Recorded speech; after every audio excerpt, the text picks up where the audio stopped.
السلام علیکم پیارے دوستوں اور بچوں، میری آج کی کہانی کا عنوان ہے سچی خوشی اور بوڑھا پیڑ۔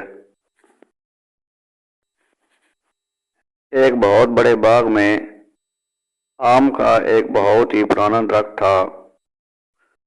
اس پہ بہت میٹھے میٹھے آم لگتے تھے، پرندے گھونسلے بناتے تھے اور مسافر آ کر اس کی چھاؤں میں بیٹھتے تھے۔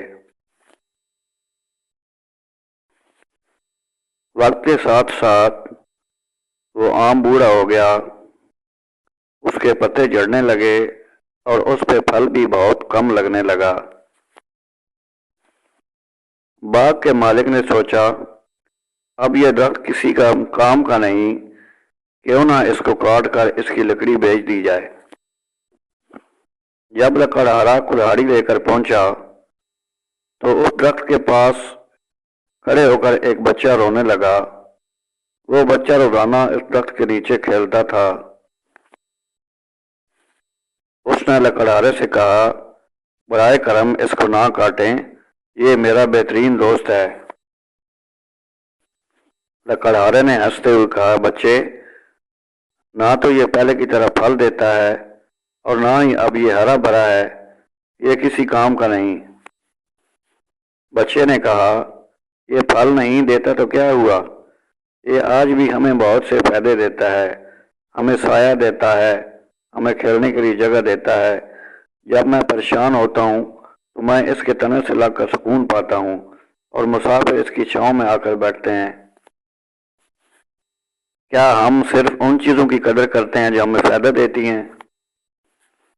یہ بات سن کر باغ کا مالک جو پاس ہی کھڑا تھا سوچ میں پڑ گیا اور اس کو بہت احساس ہوا کہ میں صرف مادی فائدے کے بارے میں سوچتا ہوں کہ یہ درخت صرف مجھے پیسے دے، لیکن اس کی اصل حقیقت تو کچھ اور ہے۔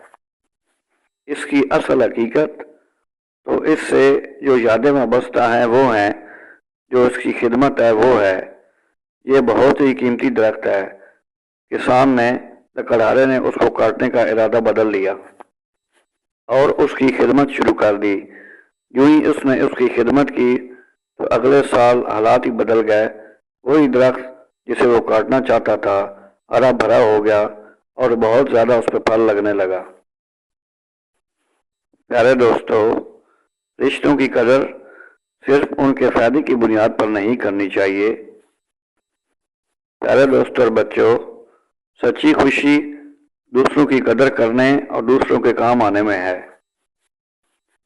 پیارے دوستوں اور بچوں، اگر میری کہانی اچھی لگے تو لائک اور سبسکرائب ضرور کریں۔ انشاءاللہ مزید اس طرح کی اچھی اچھی کہانیاں آپ کو ملتی رہیں گی۔